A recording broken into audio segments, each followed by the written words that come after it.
Astro ಪೂಜಾ ಸಂಭವಾಮಿ ಜ್ಯೋತಿಷ್ಯ ಪರಿಹಾರಗಳ ಅಕ್ಷಯ ಪಾತ್ರೆ ವಿಶೇಷ ಕಾರ್ಯಕ್ರಮಕ್ಕೆ ಸ್ವಾಗತ. ನಾನು ಸಿಂಚನ. ಮೊದಲಿಗೆ ಗುರುಗಳನ್ನ ಬರಮಾಡಿಕೊಳ್ಳೋಣ.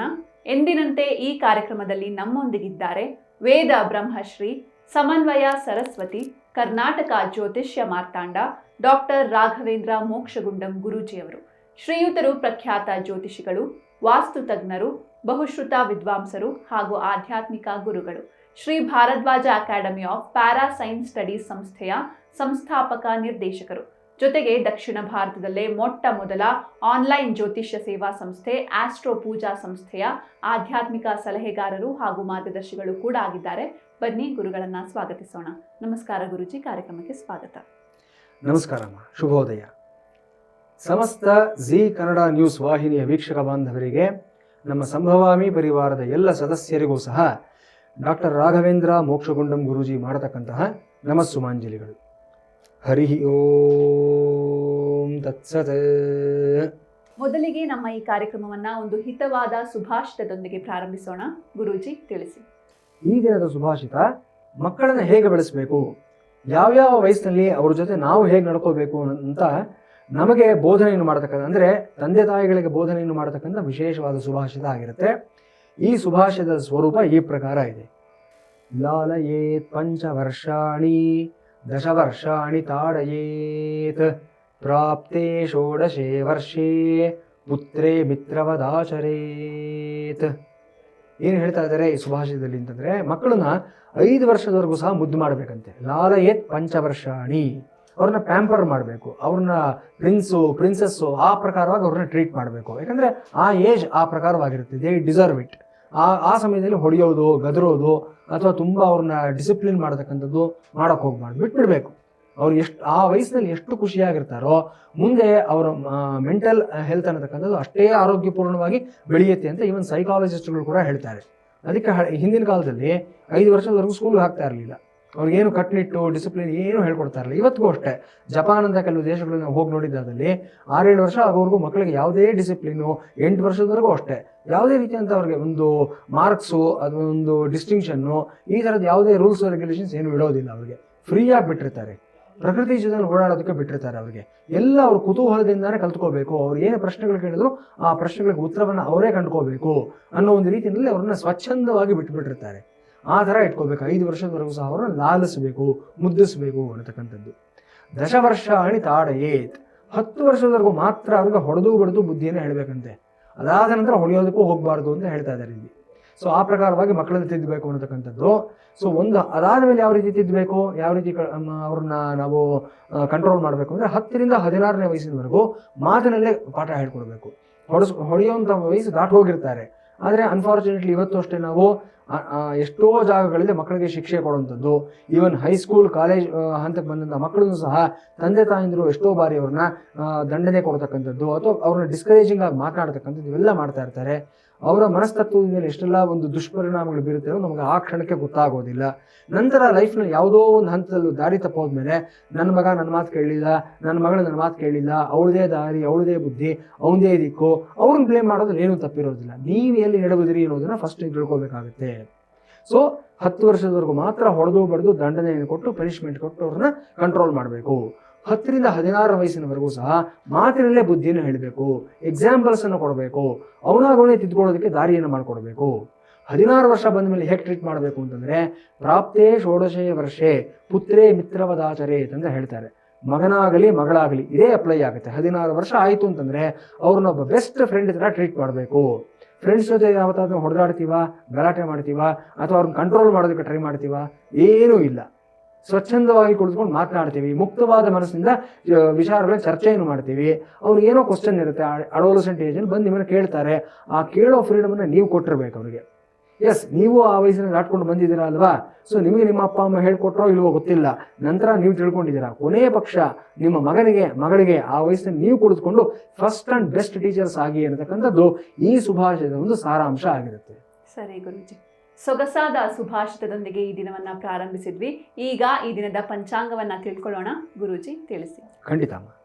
ಓಂ ಪದ್ಮಾನನೆ ಪದ್ಮವೂರು ಪದ್ಮಾಕ್ಷೀ ಪದ್ಮಸಂಭವೇ ತ್ವಂ ಮಾಂ ಭಜಸ್ವ ಪದ್ಮಾಕ್ಷೀ ಯೇನ ಸೌಖ್ಯಂ ಲಭಾಮ್ಯಹಂ ಅಶ್ವದಾಯಿ ಚ ಗೋದಾಯಿ ಧನದಾಯಿ ಮಹಾಧನೆ ಧನಂ ಮೇ ಯಜುಷತಾಂ ದೇವಿ ಸರ್ವಕಾಮಾಂಶ್ಚ ದೇಹಿ ಮೇ ಪುತ್ರಪೌತ್ರಧನಂ ಧಾನ್ಯಂ ಹಸ್ತ್ಯಶ್ವಾದಿಕವೇರಥಂ ಪ್ರಜಾನಾಂ ಭವಸಿ ಮಾತಾ ಆಯುಷ್ಮಂತಂ ಕರೋತು ಮಾಂ ಧನಮಗ್ನಿಂ ಧನಂ ವಾಯುರ್ಧನಂ ಸೂರ್ಯೋ ಧನಂ ವಸುಃ ಧನಮಿಂದ್ರೋ ಬೃಹಸ್ಪತಿರ್ವರುಣಂ ಧನಮಶ್ನುತೆ ಶ್ರೀಮಹಾಲಕ್ಷ್ಮ್ಯೈ ನಮೋ ನಮಃ ನಮಸ್ಕರೋಮಿ. ಈ ಶುಭ ಶುಕ್ರವಾರದ ದಿವಸ ಜಗನ್ಮಾತೆ ಮಹಾಲಕ್ಷ್ಮಿಗೆ ಸಂಬಂಧಪಟ್ಟಂತಹ ಶ್ರೀ ಸೂಕ್ತದಲ್ಲಿ ಬರುವಂತಹ ವಿಶೇಷವಾದ ಖಿಲಮಂತ್ರಗಳನ್ನು ಪಾರಾಯಣವನ್ನು ಮಾಡುತ್ತಾ ಆ ಜಗಜ್ಜನನಿಗೆ ನಮಸ್ಕಾರಗಳನ್ನು ಸಲ್ಲಿಸುತ್ತಾ ಪಂಚಾಂಗ ಶ್ರವಣಕ್ಕೆ ನಾವು ಅನುವಾಗೋಣ.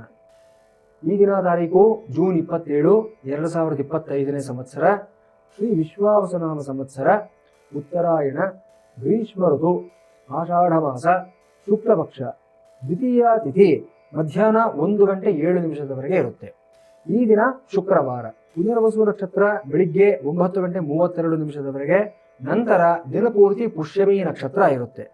ವ್ಯಾಘಾತ ನಾಮ ಯೋಗ, ಕೌಲವ ನಾಮ ಕರಣ. ಸೂರ್ಯೋದಯ ಬೆಳಿಗ್ಗೆ 5:53 ಸೂರ್ಯಾಸ್ತ ಸಾಯಂಕಾಲ 6:48 ಸಂಭವಿಸ್ತಾ ಇದೆ. ಇವತ್ತಿನ ಅಮೃತಗಳಿಗೆ ಬೆಳಿಗ್ಗೆ 7:25 ಒಮ್ಮೆ, ನಂತರ ಮಧ್ಯರಾತ್ರಿ 2:46 ಮತ್ತೊಮ್ಮೆ ಸಂಭವಿಸ್ತಾ ಇದೆ. ಈ ದಿನದ ವಿಷಗಳಿಗೆ ಸಾಯಂಕಾಲ 5:16 ಸಂಭವಿಸ್ತಾ ಇದೆ. ಸೌರಮಾನ ಪಂಚಾಂಗದ ಪ್ರಕಾರ ಈ ದಿನವನ್ನು ಮಿಥುನ ಮಾಸ ತೇದಿ 13 ಅಂತ ಗುರುತಿಸ್ತಾ ಇದ್ದೀವಿ. ಇವತ್ತಿನ ರಾಹುಕಾಲ ಬೆಳಿಗ್ಗೆ 10:50 12:26 ಇರುತ್ತೆ. ಯಮಗಂಡ ಕಾಲ ಮಧ್ಯಾಹ್ನ 3:38 5:04 ಇರುತ್ತೆ. ಈ ದಿನದ ಗ್ರಹ ಸಂಚಾರದ ವೈಶಿಷ್ಟ್ಯಗಳನ್ನು ನೋಡಿದಾಗಲಿ ಪುಷ್ಯಮಿ ನಕ್ಷತ್ರದ 2ನೇ ಪಾದಕ್ಕೆ ಬುಧನ ಪ್ರವೇಶ ಆಗ್ತಾ ಇದೆ. ಈ ದಿನದ ವಿಶೇಷ ಆಚರಣೆಗಳನ್ನು ನೋಡಿದಾಗಲಿ ಈ ದಿನ ಮಾರ್ಕಂಡೇಯೋತ್ಸವ ಅನ್ನತಕ್ಕಂಥ ವಿಶೇಷವಾದ ಆಚರಣೆಯನ್ನು ಮಾಡಲಾಗ್ತಾ ಇದೆ. ಇನ್ನು ಮುಂದಿನ ಹಂತದಲ್ಲಿ ಈ ದಿನದ ವಿಶೇಷವಾದ ಆಚರಣೆಗಳ ಬಗ್ಗೆ ನಾವು ನೋಡಿದ್ದಾದಲ್ಲಿ ಆಷಾಢ ಶುಕ್ರವಾರ ಲಕ್ಷ್ಮೀ ಪೂಜೆ ಅತ್ಯಂತ ವಿಶೇಷವಾಗಿರ್ತಕ್ಕಂಥದ್ದು ಇವತ್ತಿನಿಂದ ಪ್ರಾರಂಭ ಆಗಿದೆ. ಆಷಾಢ ಮಾಸ ನಿನ್ನೆಯಿಂದ ಶುರುವಾಗಿದೆ. ಇವತ್ತು ಮೊದಲನೇ ಆಷಾಢ ಶುಕ್ರವಾರ. ಎಲ್ಲ ಹೆಣ್ಣು ಮಕ್ಕಳಿಗೂ ಸಹ ತುಂಬ ಪ್ರಿಯವಾಗಿರ್ತಕ್ಕಂಥ ಒಂದು ದಿವಸ ಇದಾಗಿರುತ್ತೆ. ಇನ್ನು ಮುಂದಿನ ಆಸ್ಟ್ರೋ ಪೂಜಾ ಆಯೋಜಿತ ಪರಿಹಾರ ಪೂಜೆಗಳನ್ನು ನೋಡಿದ್ದಾದಲ್ಲಿ ಉಡುಪಿ ಕ್ಷೇತ್ರದಲ್ಲಿ ಮಹಾಲಕ್ಷ್ಮಿ ದೇವಸ್ಥಾನದಲ್ಲಿ ತಿಂಗಳ ಕೊನೆಯ ಶುಕ್ರವಾರದ ಪ್ರಯುಕ್ತ ಲಲಿತಾ ಸಹಸ್ರನಾಮ ಪೂಜೆ ಮತ್ತು ದುರ್ಗಾದೇವ ನಮಸ್ಕಾರ ಈ ಒಂದು ಕಾರ್ಯಕ್ರಮವನ್ನು ಅತ್ಯಂತ ವಿಜೃಂಭಣೆಯಿಂದ ಶ್ರದ್ಧಾಭಕ್ತಿಗಳನ್ನು ನಡೆಸ್ತಾ ಇದ್ದೀವಿ ನಾವು. ಮುಂದೆ ಬರುವಂತಹ ಆಸ್ಟ್ರೋ ಪೂಜಾ ಆಯೋಜಿತ ಪರಿಹಾರ ಪೂಜೆಗಳನ್ನು ನೋಡಿದ್ದಾದಲ್ಲಿ 28ನೇ ತಾರೀಕು ಉಡುಪಿ ಕ್ಷೇತ್ರದಲ್ಲಿ ಷಣ್ಮುಖ ಸುಬ್ರಹ್ಮಣ್ಯ ಸ್ವಾಮಿ ದೇವಸ್ಥಾನದಲ್ಲಿ ಆಶ್ಲೇಷ ನಕ್ಷತ್ರ ಪ್ರಯುಕ್ತ ಆಶ್ಲೇಷ ಬಲಿ ಈ ಒಂದು ಮಾಸಿಕ ಪೂಜೆಯನ್ನು ನಡೆಸಲಾಗ್ತಾ ಇದೆ. ಅದೇ ಪ್ರಕಾರ 29ನೇ ತಾರೀಕು ಉಡುಪಿ ಕ್ಷೇತ್ರದಲ್ಲಿ ವಾಸುಕಿ ಮಹಾಗಣಪತಿ ಸನ್ನಿಧಾನದಲ್ಲಿ ಶುಕ್ಲ ಪಕ್ಷದ ಚತುರ್ಥಿ ವಿಶೇಷ ದೂರ್ವಾ ಗಣಪತಿ ಹೋಮವನ್ನು ಸಹ ನಡೆಸಲಾಗ್ತಾ ಇದೆ. 28ನೇ ತಾರೀಕು ಶಿವಮೊಗ್ಗ ಜಿಲ್ಲೆಯಲ್ಲಿ ಶನೈಶ್ಚರ ದೇವಸ್ಥಾನದಲ್ಲಿ ತಿಂಗಳ ಕೊನೆಯ ಶನಿವಾರದ ಪ್ರಯುಕ್ತ ಶನಿ ತೈಲಾಭಿಷೇಕವನ್ನು ಸಹ ನಡೆಸಲಾಗ್ತಾ ಇದೆ. 30ನೇ ತಾರೀಕು ಉಡುಪಿ ಕ್ಷೇತ್ರದಲ್ಲಿ ನಾಗವಾಸುಕಿ ದೇವಸ್ಥಾನದಲ್ಲಿ ಶುಕ್ಲ ಪಕ್ಷದ ನಾಗಪಂಚಮಿ ವಿಶೇಷ ಸರ್ಪಗಾಯತ್ರಿ ಹೋಮವನ್ನು ಸಹ ನಡೆಸ್ತಾ ಇದ್ದೀವಿ. ಇನ್ನು 2ನೇ ತಾರೀಕು ಕುಂಭಕೋಣಂ ಕ್ಷೇತ್ರದಲ್ಲಿ ಸಖೀದೇವಿ ಸಮೇತ ಶಕ್ತಿಗಿರೀಶ್ವರ ದೇವಸ್ಥಾನದಲ್ಲಿ ಉತ್ತರಾ ಫಲ್ಗುಣಿ ನಕ್ಷತ್ರದ ಅಂಗವಾಗಿ ಗಿರಿಜಾ ಕಲ್ಯಾಣೋತ್ಸವ ಈ ಒಂದು ಮಾಸಿಕ ಪೂಜೆಯನ್ನು ಸಹ ನಡೆಸಲಾಗ್ತಾ ಇದೆ. ಇನ್ನು 26ನೇ ತಾರೀಕಿಂದ ಮೊದಲುಗೊಂಡು ಜುಲೈ 4ನೇ ತಾರೀಕುವರೆಗೂ ಸಹ ಈಗಾಗಲೇ ನಿಮ್ಗೆ ತಿಳಿಸ್ಕೊಟ್ಟಿರೋ ಪ್ರಕಾರವಾಗಿ ಈ ಒಂದು ಕುಂಭಕೋಣಂ ಕ್ಷೇತ್ರದಲ್ಲಿ ವಾರಾಹಿ ಹೋಮ 9 ದಿನಗಳ ಪರ್ಯಂತ ನಡೀತಾ ಇದೆ. ಈಗಾಗಲೇ ಈ ಕಾರ್ಯಕ್ರಮ ಪ್ರಾರಂಭ ಆಗಿದೆ. ಯಾರ್ಯಾರು ನೋಂದಾವಣೆ ಮಾಡಿಕೊಂಡಿಲ್ಲ, ಯಾರ್ಯಾರಿಗೆ ಆಸಕ್ತಿ ಇದೆ ಅವರೆಲ್ಲರೂ ಸಹ ನಾನು ಹೇಳಿರುವಂಥ ಇಷ್ಟೂ ಕಾರ್ಯಕ್ರಮಗಳಲ್ಲಿ ನಿಮ್ಮ ಆಸಕ್ತಿ ನಿಮ್ಮ ಅಭಿಲಾಷೆಗೆ ಅನುಗುಣವಾಗಿ ಯಾವ ಪೂಜೆಯಲ್ಲಿ ಬೇಕಾದರೂ ಸಹ ನೀವು ನೋಂದಾವಣೆಯನ್ನು ಮಾಡ್ಕೋಬಹುದು. ನೀವು ಮಾಡ್ಕೋಬೇಕಾಗಿರ್ತಕ್ಕಂಥ ತುಂಬ ಸರಳವಾದ ಪ್ರಕ್ರಿಯೆ ಆಗಿರುತ್ತೆ. ನಮ್ಮ ವೆಬ್ಸೈಟನ್ನು ಸಂದರ್ಶಿಸಿ. ಮೊದಲನೇದಾಗಿ www.astropuja.com ಈ ವೆಬ್ಸೈಟ್ಗೆ ನೀವು ಬಂದಿದ್ದಾದಲ್ಲಿ ಎಲ್ಲ ಇನ್ಫಾರ್ಮೇಷನ್ ನಿಮಗೆ ಲಭಿಸುತ್ತೆ. ಇಲ್ಲ ಅಂತಂದರೆ ನಿಮ್ಮ ತೆರೆ ಮೇಲೆ ಕಾಣಿಸ್ತಾ ಇರ್ತಕ್ಕಂಥ ನಂಬರ್ಗಳಿಗೆ ನೀವು ಯಾವುದೇ ಸಮಯದಲ್ಲಾದರೂ ಸಹ ಕರೆ ಮಾಡಬಹುದು. ವಾಟ್ಸ್ಆ್ಯಪ್ ಮೂಲಕ ಸಂದೇಶವನ್ನು ಕಳಿಸಬಹುದು. ನಮ್ಮ support team, call centre team ಸದಾಕಾಲ ರೆಡಿಯಾಗಿರ್ತಾರೆ. ಈ ಎಲ್ಲ ಪೂಜೆಗಳಿಗೆ ಸಂಬಂಧಪಟ್ಟಾಗಿ ಪೂರ್ತಿ ಮಾಹಿತಿಯನ್ನು ಒದಗಿಸ್ಕೊಡ್ತಾರೆ. ಭಾಗವಹಿಸುವುದಕ್ಕೆ ಒಂದು ಅವಕಾಶವನ್ನು ಸಹ ಕಲ್ಪಿಸಿಕೊಡ್ತಾರೆ. ಎಲ್ಲ ಪೂಜೆಗಳನ್ನು ನೇರ ಪ್ರಸಾರದಲ್ಲಿ ವೀಕ್ಷಿಸಿ ಎಲ್ಲ ದೇವಾನುದೇವತೆಗಳ ಅನುಗ್ರಹಕ್ಕೆ ಪಾತ್ರರಾಗಿ. ವೀಕ್ಷಕರೇ, ಇನ್ನು ನೀವು ಕೂಡ ಅನೇಕ ಸಮಸ್ಯೆಗಳಿಂದ ಬಳಲ್ತಾ ಇದ್ರೆ ಆಸ್ಟ್ರೋ ಪೂಜಾ ಸಂಸ್ಥೆಯನ್ನ ಸಂಪರ್ಕಿಸಬಹುದು. ಟಿವಿ ಸ್ಕ್ರೀನ್ ಮೇಲೆ ಲಭ್ಯ ಇರುವಂತಹ ನಂಬರ್ಸ್ಗೆ ಕರೆ ಮಾಡಿ ಗುರುಗಳು ಹಾಗೂ ನುರಿತ ಜ್ಯೋತಿಷಿಗಳ ತಂಡದೊಂದಿಗೆ ಮಾತನಾಡಿ ನಿಮ್ಮ ಸಮಸ್ಯೆಗೆ ತಕ್ಕ ಪರಿಹಾರವನ್ನ ಕಂಡುಕೊಳ್ಳಿ. ಗುರುಜಿ, ಒಬ್ರು ಕಾಲರ್ ಇದ್ದಾರೆ, ತರುಣ್ ಅಂತ. ನಮಸ್ತೆ ಸರ್. ಮೇಡಮ್ ನಮಸ್ತೆ. ಮೇಡಮ್ ನಮಸ್ತೆ. ನೀವು ಹುಟ್ಟಿದಂತಹ ಸ್ಥಳ ಹಾಗೂ ಟೈಮಿಂಗ್ಸ್ ಹೇಳಿ ಸರ್. 11:50 ಬೆಳಗ್ಗೆ ಮೇಡಮ್. ಓಕೆ, ಬೆಳಿಗ್ಗೆ. ಜೊತೆಗೆ ಪ್ಲೇಸ್ ಯಾವುದು? ಮೇಡಮ್ ಪ್ಲೇಸ್ ಬಂದು ಕೋಲಾರ ಮೇಡಮ್. ಓಕೆ, ಗುರುಜಿ ಇದ್ದಾರೆ, ಮಾತಾಡಿ. ಹೇಳಿಪಾ ತರುಣ್ ಅವರೇ. ಸರ್ ಗುರುಜಿ ನಮಸ್ತೆ ಗುರುಜಿ. ನಮಸ್ತೆ, ಹೇಳಿಪಾ. ಹಾ ಗುರುಜಿ, ಅದೇ ನಮ್ದು ಜಾತಕದ ಬಗ್ಗೆ ಸ್ವಲ್ಪ ತಿಳಿಬೇಕಿತ್ತು. ನಿಮ್ ನಕ್ಷತ್ರ ರಾಶಿ ಗೊತ್ತಿದೆಯಾ? ಹಾ, ವಿಶಾಖ ನಕ್ಷತ್ರ 4ನೇ ಪದ. ಹಾ, ವೃಶ್ಚಿಕ ರಾಶಿ. ಹಾ ಗುರುಜಿ. ಆಯ್ತು, ಪ್ರಶ್ನೆ ಕೇಳಿ. ಗುರುಜಿ ಪ್ರಶ್ನೆ ಕೇಳಿಪಾ, ನಿಮ್ ಪ್ರಶ್ನೆ ಏನಂತ ಕೇಳಿ. ಗುರುಜಿ ಅದೇ ಮದುವೆ ಬಗ್ಗೆ ಕೇಳಬೇಕಿತ್ತು. ಹಾ ಗುರುಜಿ. ಓಕೆ, ಪ್ರಯತ್ನ ಮಾಡ್ತಾ ಇದ್ದೀರಾ ಮದುವೆಗೆ? ಹಾ, ಮಾಡ್ತಾ ಇದೀವಿ ಗುರುಜಿ. ಆಯ್ತು, ನೋಡಿ ನಿಮ್ದು ಈಗ ನಡೀತಾ ಇರೋ ದಶಾಭುಕ್ತಿಗಳು ತಗೊಂಡ್ರೆ ಹಾ ಗುರುಜಿ. ಈಗ ನಿಮಗೆ ಬುಧ ದಶೆ ನಡೀತಾ ಇದೆ. ಸೊ ಬುಧ ದಶೆಯಲ್ಲಿ ನಿಮಗೆ ಶುಕ್ರ ಭುಕ್ತಿ ನಡೀತಾ ಇದೆ. 2026 ಫೆಬ್ರವರಿವರೆಗೂ ಸಹ ಶುಕ್ರ ಭುಕ್ತಿ ಇರುತ್ತೆ. ಹಾ ಗುರುಜಿ. ನೀವು ಹುಟ್ಟಿರುವಂಥದ್ದು ವೃಶ್ಚಿಕ ಲಗ್ನನೇ ಆಗುತ್ತೆ. ವೃಶ್ಚಿಕ ರಾಶಿ, ವೃಶ್ಚಿಕ ಲಗ್ನ ಎರಡೂ ಸಹ. ಸೊ ನಿಮಗೆ ಸಪ್ತಮಾಧಿಪತಿ ಶುಕ್ರ ಆಗಿ, ಶುಕ್ರ ಜಾತಕದಲ್ಲಿ ಲಗ್ನದಿಂದ ವ್ಯಯಸ್ಥಾನದಲ್ಲಿ ಕುಜನ ಜೊತೆಯಲ್ಲಿ ಇದ್ದಾನೆ. ಹಾ ಗುರುಜಿ. ಆಯ್ತಾ? ಸೊ ಹಾಗಾಗಿ ಇದು ಸ್ವಲ್ಪ ಒಂದು ಹಂತಕ್ಕೆ ಇದು ಕುಜದೋಷ ಕಾಣಿಸ್ತಾ ಇದೆ ಜಾತಕದಲ್ಲಿ. ಓಕೆ ಗುರುಜಿ. ಆಮೇಲೆ ಸಪ್ತಮ ಸ್ಥಾನದ ಮೇಲೆ ನೀಚ ಗುರು ಮತ್ತು ವಕ್ರಿ ಗುರು ದೃಷ್ಟಿ ಬಿದ್ದಿದೆ. ಹಾ ಗುರುಜಿ.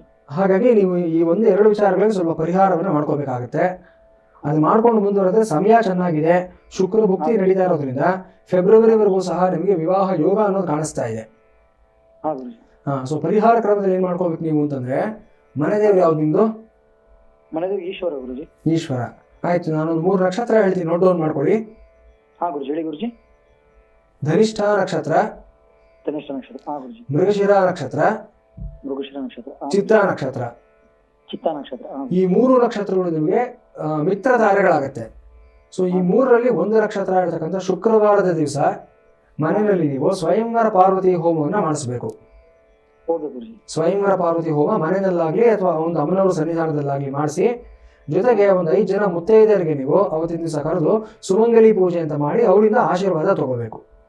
ಹಾ ಗುರುಜಿ. ಓಕೆ ಗುರುಜಿ. ಇಷ್ಟು ಮಾಡಿಪ್ಪ. ಜೊತೆಗೆ ನಿಮಗೆ ಗುರು ನೀಚನಾಗಿರೋದ್ರಿಂದ, ಕುಟುಂಬ ಸ್ಥಾನಾಧಿಪತಿ ಗುರು ನೀಚನೂ ವಕ್ರೀನೂ ಆಗಿರೋದ್ರಿಂದ ಒಂದು ಯೆಲ್ಲೋ ಸಫೈರ್ ಅಂತ ಒಂದು ಸ್ಟೋನ್ ಬರುತ್ತೆ, ಕನಕಪುಷ್ಯ ರಾಗ.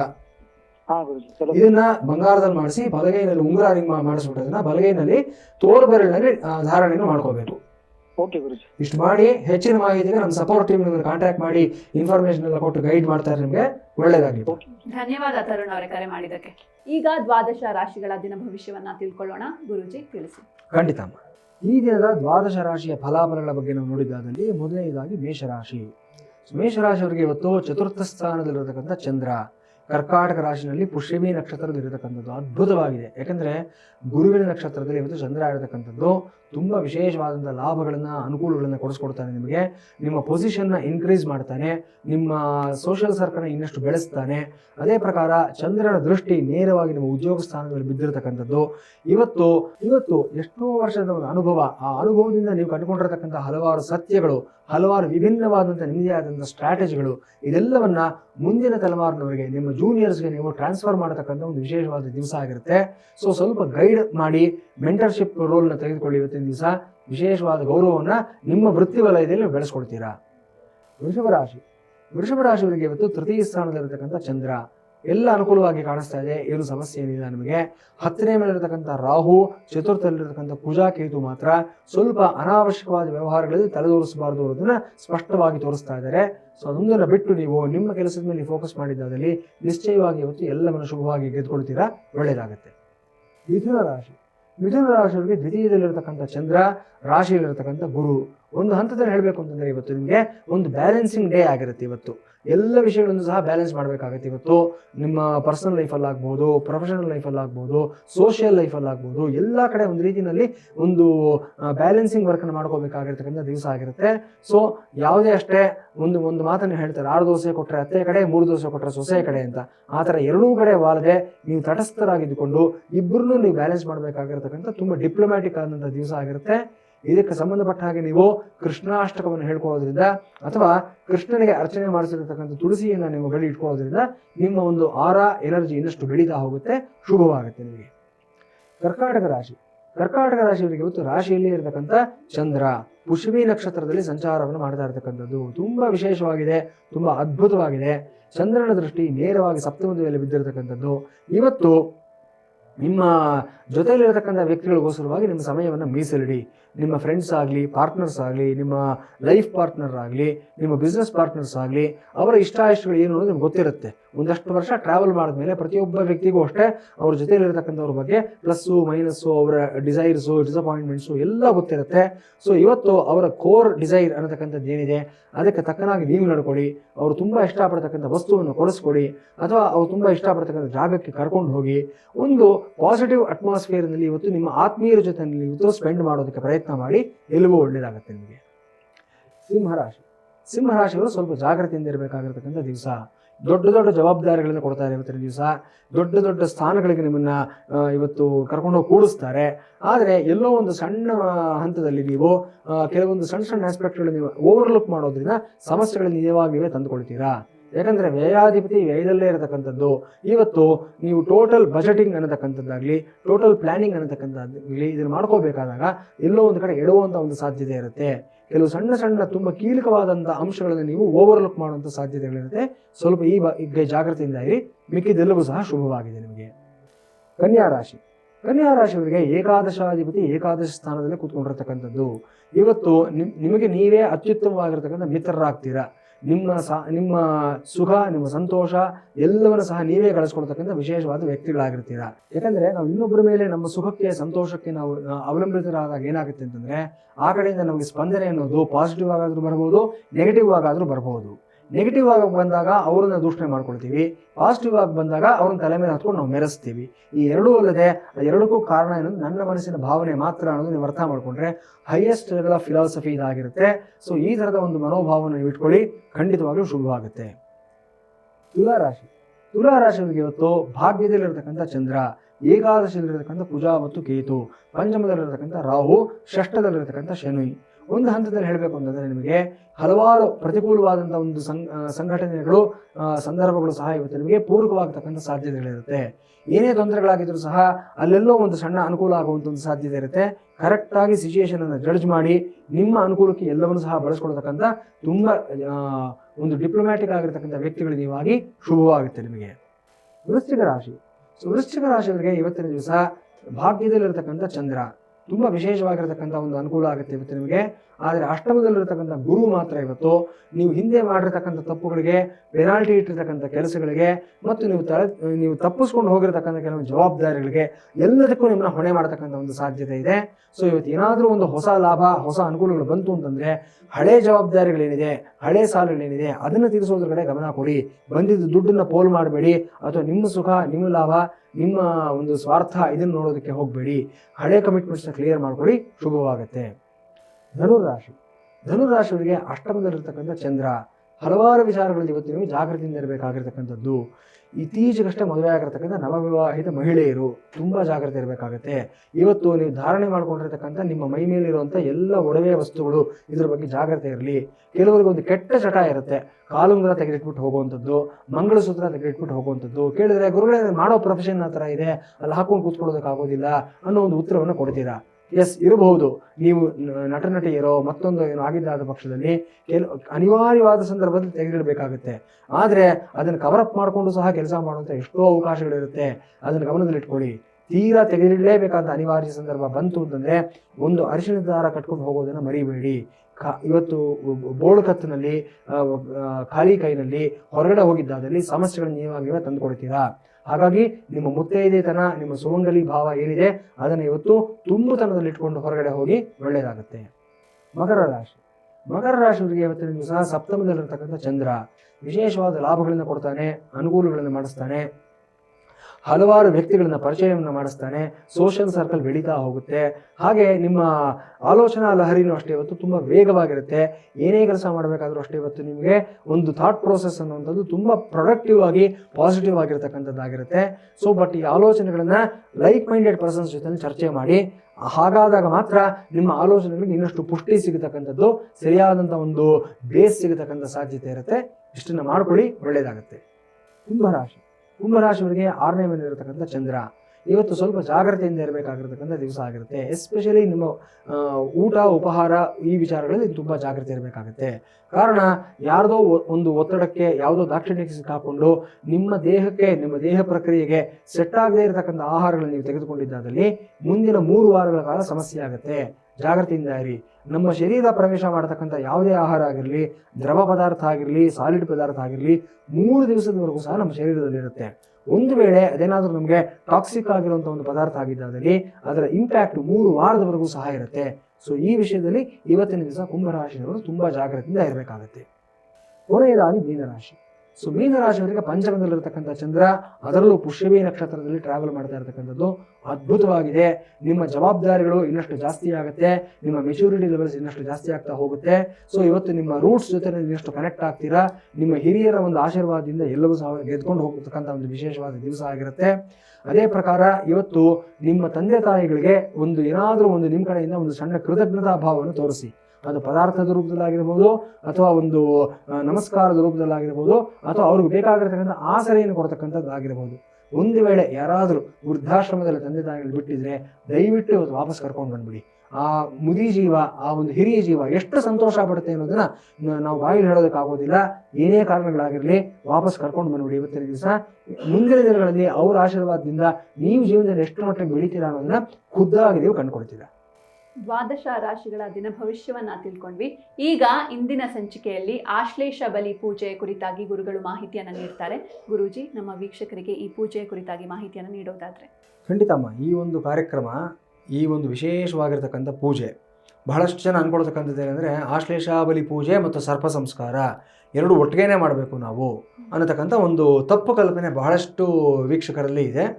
ಆಮೇಲೆ ದೋಷ ಪರಿಹಾರಕ್ಕೆ ಎಷ್ಟೋ ಜನ ಜ್ಯೋತಿಷಿಗಳು ಸಜೆಸ್ಟ್ ಮಾಡಬೇಕಾದ್ರೂ ಅಷ್ಟೇ ಈ ಎರಡನ್ನ ಒಟ್ಟೊಟ್ಟಿಗೆ ಹೇಳ್ತಕ್ಕಂಥದ್ದು ನಾನು ನೋಡಿರ್ತೀನಿ. ನಾನು ಎಷ್ಟೋ ಜಾತಕಗಳಲ್ಲಿ ಸರ್ಪದೋಷ ಇರೋದೇ ಇಲ್ಲ, ಅವರಿಗೆ ಸರ್ಪ ಸಂಸ್ಕಾರ ಮಾಡಿಸ್ಬೇಕಾದಷ್ಟು ತೀವ್ರತೆ ಇರೋದಿಲ್ಲ. ಸರ್ಪದೋಷ ಇದ್ರೂ ಸಹ ಆ ದೋಷದ ತೀವ್ರತೆ ಎಷ್ಟಿದೆ ಅನ್ನೋದು ನೋಡಬೇಕು. ನಾವು ಇಂಟೆನ್ಸಿಟಿ ಆಫ್ ದ ಪ್ರಾಬ್ಲಮ್ ಅನ್ನೋಂಥದ್ದು ನೋಡಬೇಕಾಗತ್ತೆ. ಅದು ನೋಡಿದಾಗ ನೀವು ಪ್ರಾಯಶ್ಚಿತ್ತ ಕರ್ಮಗಳನ್ನು ಮಾಡ್ಕೋಬೇಕಾ, ಕಾಮ್ಯ ಕರ್ಮಗಳನ್ನು ಮಾಡ್ಕೋಬೇಕಾ ಅನ್ನೋದನ್ನ ನಿರ್ಧಾರ ಮಾಡ್ಬೋದಾಗುತ್ತೆ. ಈ ಆಶ್ಲೇಷಾವಲಿ ಪೂಜೆ ಅನ್ನತಕ್ಕಂಥದ್ದು ಒಂದು ಕಾಮ್ಯ ಕರ್ಮ ಆಗಿರುತ್ತೆ, ಇದು ಪ್ರಾಯಶ್ಚಿತ್ತ ಕರ್ಮ ಅಲ್ಲ. ಮೊದಲನೇದಾಗಿ ತಿಳ್ಕೊಳ್ಳಿ, ಈ ಪೂಜೆ ಮಾಡಿದ ನಂತರ ನೀವು ಮೈಲಿಗೆ ಆಚರಣೆ ಮಾಡಬೇಕಾದ ಅವಶ್ಯಕತೆ ಇಲ್ಲ. ಸರ್ಪ ಸಂಸ್ಕಾರ ಮಾಡಿದಾಗ ಮಾತ್ರ 3 ದಿನಗಳ ಕಾಲ ಮೈಲಿಗೆ ಇರಬೇಕಾಗತ್ತೆ. ಆದರೆ ಆಶ್ಲೇಷಾಬಲಿ ಪೂಜೆ ಮಾಡಿದಾಗ ಯಾವುದೇ ಕಾರಣಕ್ಕೂ ನೀವು ಮೈಲಿಗೆಯನ್ನು, ಈ ಒಂದು ಅಶುಚಿಯನ್ನು ಅನುಸರಿಸಬೇಕಾದ ಅವಶ್ಯಕತೆ ಇರೋದಿಲ್ಲ. ಆಶ್ಲೇಷಾಬಲಿ ಅನ್ನತಕ್ಕಂಥದ್ದು ಒಂದು ತುಂಬ ಸಾತ್ವಿಕವಾಗಿರ್ತಕ್ಕಂಥ ಒಂದು ಪೂಜೆ ಆಗಿರುತ್ತೆ. ಇದರಲ್ಲಿ ಯಾವುದೇ ರೀತಿಯಾದಂಥ ಒಂದು ತಾಂತ್ರಿಕವಾದಂಥ ಒಂದು ಇನ್ವಾಲ್ವ್ಮೆಂಟ್ಸ್ ಇರೋದಿಲ್ಲ. ಮುಖ್ಯವಾಗಿ ಯಾಕೆ ಮಾಡ್ಕೋಬೇಕು ಅಂತಂದರೆ 3 ಕಾರಣಗಳಾಗಿರುತ್ತೆ.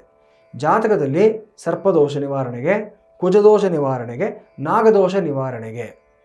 ನಾನು ಆಗಲೇ ಹೇಳಿದೆ ಇದು ಕಾಮ್ಯಕರ್ಮನೂ ಆಗುತ್ತೆ ಅಂತ, ದೋಷ ನಿವಾರಣೆಗೂ ಸಹ ಆಗುತ್ತೆ. ದೋಷ ನಿವಾರಣೆಗೂ ಮಾಡತಕ್ಕಂಥ ಒಂದು ಸಾತ್ವಿಕವಾದ ಪೂಜೆ ಆಗಿರುತ್ತೆ. ಪ್ರಾಯಶ್ಚಿತ್ತ ಕರ್ಮ ಅಂತ ನೀವು ನೋಡಬೇಕಾದ ಅವಶ್ಯಕತೆ ಇರೋದಿಲ್ಲ. ಜಾತಕದಲ್ಲಿ ಈ ದೋಷಗಳಿಂದ ಯಾವ ರೀತಿ ಸಮಸ್ಯೆಗಳಾಗುತ್ತೆ ಅನ್ನೋದು ನಾವು ನೋಡಬೇಕಾಗುತ್ತೆ ಮೊದಲನೇದಾಗಿ. ಸೊ ಬಹಳಷ್ಟು ಜನಗಳಿಗೆ ಏನಾಗುತ್ತೆ ಅಂದರೆ ದಂಪತಿಗಳಿಗೆ ಒಂದು ಅಂಡರ್ಸ್ಟ್ಯಾಂಡಿಂಗ್ ಅನ್ನೋದು ಇರೋದಿಲ್ಲ. ಮದುವೆ ಆದ ನಂತರ ಬಹಳ ಒಂದು ಡೆಲಿಕೇಟ್ ಪಾಯಿಂಟ್ ಇಲ್ಲ ಹೇಳಬೇಕಾಗತ್ತೆ. ದಂಪತಿಗಳಿಗೆ ಈ ಒಂದು ಲೈಂಗಿಕ ಜೀವನ ಅನ್ನತಕ್ಕಂಥದ್ದು ಅದು ಸುಗಮವಾಗಿ ನಡೆಯೋದಿಲ್ಲ. ಕಾರಣಾಂತರಗಳಿಂದ ಇಲ್ಲಿ ಸಮಸ್ಯೆಗಳಿರುತ್ತೆ. ಹೊರಗಡೆ ಹೇಳ್ಕೊಳಕ್ಕಾಗದೇ ಇರತಕ್ಕಂಥ ಕೆಲವು ಸಮಸ್ಯೆಗಳಿರುತ್ತೆ. ಒಬ್ಬರು ಇದಕ್ಕೆ ಸಂಬಂಧಪಟ್ಟಂಥ ಕೆಲವು ತಜ್ಞರಾದಂಥ ವೈದ್ಯರಿರ್ತಾರೆ, ಅವ್ರ ಬಳಿಗೆ ಹೋಗೋದಕ್ಕೂ ಸಹ ಮುಜುಗರ ಪಡ್ತಾ ಇರ್ತಾರೆ. ಅದರಲ್ಲೂ ಸಹ ಗಂಡಸರು ತುಂಬ ಕಷ್ಟ ಇರುತ್ತೆ. ಇಂತಹ ಸಂದರ್ಭಗಳಲ್ಲಿ ಸಮಸ್ಯೆ ಏನು ಅನ್ನೋದನ್ನು, ರೂಟ್ ಕಾಸ್ ಏನು ಅಂತ ನಾವು ಕಂಡುಹಿಡಿಯೋಕ್ಕಾಗದೆ ಹೋದ್ಮೇಲೆ ಪರಿಹಾರ ಕೊಡ್ತಕ್ಕಂಥದ್ದು ಹೇಗಿರುತ್ತೆ? ಸೊ ಇಂತಹ ಸಂದರ್ಭಗಳಲ್ಲಿ ನೀವು ಒಬ್ಬ ಅನುಭವಿ ಮತ್ತು ರಿಲೇಯಬಲ್ ಅಸ್ಟ್ರಾಲಜರ್ ಅನ್ನತಕ್ಕಂಥವ್ರು ಯಾರಿರ್ತಾರೆ ಅಂತ ಜ್ಯೋತಿಷಿಗಳ ಬಳಿಗೆ, ಕುಲಗುರುಗಳ ಬಳಿಗೆ, ಕುಲಪುರೋಹಿತರ ಬಳಿಗೆ ನಿಮ್ಮ ಜನ್ಮ ದಿನಾಂಕ, ಜನ್ಮ ಸಮಯ ಇತ್ಯಾದಿ ಮಾಹಿತಿಯನ್ನು ತೆಗೆದುಕೊಂಡು ಹೋದಾಗ ಜಾತಕ ನೋಡಿ ನಾವು ಹೇಳ್ತೀವಿ ನಿಮಗೆ ಈ ಥರದ ಸಮಸ್ಯೆಗಳಿರುತ್ತೆ, ಈ ಥರ ನೀವು ಮುಂದುವರಿಬೇಕು ಅನ್ನತಕ್ಕಂಥದ್ದು. ಜೊತೆಗೆ ಮತ್ತೊಂದು ಸಮಸ್ಯೆ ಏನಾಗುತ್ತೆ ಅಂತಂದರೆ ಕೆಲಸ ಕಾರ್ಯಗಳು ತುಂಬ ನಿಧಾನವಾಗಿ ನಡೀತಾ ಇರುತ್ತೆ. ಏನೇ ಕೈ ಹಾಕಿದ್ರೂ ಸಹ ಸಾಕಷ್ಟು ದುಡ್ಡು ಕಾಸು ಇರುತ್ತೆ. ಆದರೆ ಅವನು ಏನೋ ಅಂದ್ಕೊಂಡಿರ್ತಾರೆ ಮನೆ ಕಟ್ಟಿಸ್ಬೇಕು ಅಂತ, ಆಗೋದಿಲ್ಲ. ಅವನ ಕೈನಲ್ಲಿ ದುಡ್ಡಿರುತ್ತೆ, ಜನಗಳಿರ್ತಾರೆ, ಏನೋ ಒಂದಲ್ಲ ಒಂದು ಅಡೆತಡೆ ಬರ್ತಾನೇ ಇರುತ್ತೆ. ಯಾಕೆ ಅಂತಂದರೆ ಇದೇ ಕಾರಣ ಆಗಿರುತ್ತೆ. ಅಂತಹ ಸಂದರ್ಭಗಳಲ್ಲೂ ಅಷ್ಟೇ ಈ ಒಂದು ಪೂಜೆಯನ್ನು ಮಾಡಿಸ್ಕೋಬೇಕಾದಂಥ ಒಂದು ಅವಶ್ಯಕತೆ ಇರುತ್ತೆ. ಮತ್ತೊಂದು ಇವತ್ತಿನ ಒಂದು ತಲೆಮಾರಿನಲ್ಲಿ ನಾವು ನೋಡ್ತಾ ಇರತಕ್ಕಂಥದ್ದು, ಇವತ್ತಿನ ಜನ್ರೇಷನಲ್ಲಿ ಅಂತಂದರೆ ಈ ಒಂದು ಫಲವತ್ತತೆಯ ಒಂದು ಸಮಸ್ಯೆ. ಅಂದರೆ ಈ ಒಂದು IVF ಪ್ರಾಬ್ಲಮ್ ಆಗ್ಬೋದು, ಅಥವಾ ಬೇರೆ ಟ್ರೀಟ್ಮೆಂಟ್ಸ್ ತೆಗೆದುಕೊಳ್ತಕ್ಕಂಥದ್ದು ಆಗ್ಬೋದು. ಈ ರೀತಿ ಅಂದರೆ ನ್ಯಾಚುರಲ್ ಆಗಿ ಗರ್ಭಧಾರಣೆ ಮಾಡ್ಕೊಳ್ಳೋದಕ್ಕೆ ಆಗದೇ ಇರತಕ್ಕಂಥದ್ದು. ಮತ್ತು ಗಂಡಸರಲ್ಲೂ ಅಷ್ಟೇ ಸ್ಪರ್ಮ್ ಕೌಂಟ್ ಅನ್ನೋದು ತುಂಬ ಕಡಿಮೆ ಆಗ್ತಾ ಇದೆ, ಇಳಿಮುಖ ಆಗ್ತಾ ಇದೆ. ಸೊ ಈ ಸಮಸ್ಯೆಗಳಿಗೆಲ್ಲನೂ ಸಹ ಡಾಕ್ಟರ್ಗಳು ಪರಿಹಾರಗಳನ್ನು ಕೊಡ್ತಾರೆ. ಅದನ್ನು ತಗೊಂಡು ಫೇಲ್ಯೂರ್ ಆಗಿರ್ತಕ್ಕಂಥ ಎಷ್ಟೋ ಕೇಸ್ಗಳಿದೆ. ಕಾರಣ ಏನಂತಂದರೆ ಸಮಸ್ಯೆ ಕೇವಲ ಆದಿಭೌತಿಕವಾಗಿರೋದಿಲ್ಲ, ಆಧ್ಯಾತ್ಮಿಕವಾಗಿರುತ್ತೆ. ಆದಿಭೌತಿಕ ಅಂದರೆ ಫಿಸಿಕಲ್ ಲೆವೆಲಲ್ಲಿ ಇರತಕ್ಕಂಥ ಪ್ರಾಬ್ಲಮ್ಸ್, ಆಧ್ಯಾತ್ಮಿಕ ಅಂದರೆ ಮೆಟಾಫಿಸಿಕಲ್ ಲೆವೆಲಲ್ಲಿ ಇರತಕ್ಕಂಥ problems. Carry forwarded karmic points ಇದ್ದಾಗ ನಾವು ಫಿಸಿಕಲ್ ಲೆವೆಲನ್ನು ಅವರು ಅದಕ್ಕೆ ಸೊಲ್ಯೂಷನ್ಸ್ ಕೊಟ್ಟರೆ ಏನೂ ಆಗೋದಿಲ್ಲ. ಅದರ ಆಚೆಗೆ ಇರತಕ್ಕಂಥ ಸಮಸ್ಯೆಗಳಿರೋದು ನೋಡಬೇಕಾಗತ್ತೆ. ಸೊ ಅದು ಜಾತಕ ಪರಿಶೀಲನೆಯಿಂದ ಮಾತ್ರ ಅರ್ಥ ಆಗ್ತಕ್ಕಂಥದ್ದಾಗಿರುತ್ತೆ. ಈ ಥರದ ಹಲವಾರು ಸಮಸ್ಯೆಗಳಿರ್ತಕ್ಕಂಥದ್ದು.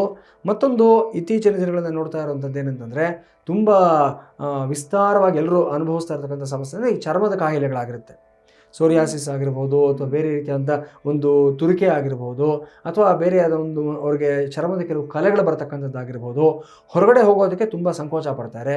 ಮತ್ತು ಮದುವೆ ವಯಸ್ಸು ಬಂದಿರತಕ್ಕಂಥ ಒಂದು ಗಂಡಾಗಲಿ ಹೆಣ್ಣಾಗಲಿ ಈ ಥರದ ಚರ್ಮ ಸಮಸ್ಯೆಗಳಿದ್ದ ಪಕ್ಷದಲ್ಲಿ ಅದನ್ನು ಹೇಗೆ ನಾನು ರಿವೀಲ್ ಮಾಡೋದು, ನನ್ನ ವುಡ್ ಬಿ ಜೊತೆ ನಾನು ಹೇಗೆ ಮಾತನಾಡುವಂಥದ್ದು, ಅದನ್ನು ಹೇಳಿದರೆ ಒಪ್ಕೊಳ್ತಾರಾ, ಅದಾದಮೇಲೆ ಅವರು ನನ್ನನ್ನು ಹಾಸ್ಯಾಸ್ಪದ ಮಾಡಿಬಿಡೋದಿಲ್ವಾ, ನನ್ನ ವೈಯಕ್ತಿಕವಾದ ವಿಚಾರಗಳನ್ನು ಎಲ್ಲಾದರೂ ಅವರು 10 ಜನಗಳಿಗೆ ತಿಳಿಸ್ಬಿಡೋದಿಲ್ವಾ, ನಗಪಾಟ್ಲಾಗಲ್ವಾ, ಈ ರೀತಿಯ ತುಂಬ ಒಂದು ರೀತಿ ಗೊಂದಲಮಯದ ಒಂದು ವಿಚಾರಗಳು, ತುಂಬ ಡೆಲಿಕೇಟ್ ಆಗಿರ್ತಕ್ಕಂಥ ಸಮಸ್ಯೆಗಳು ಬಹಳಷ್ಟು ಜನಗಳಿಗೆ ಇವತ್ತಿನ ದಿವಸ ನೋಡ್ತಾ ಇದ್ದೀವಿ ನಾವು.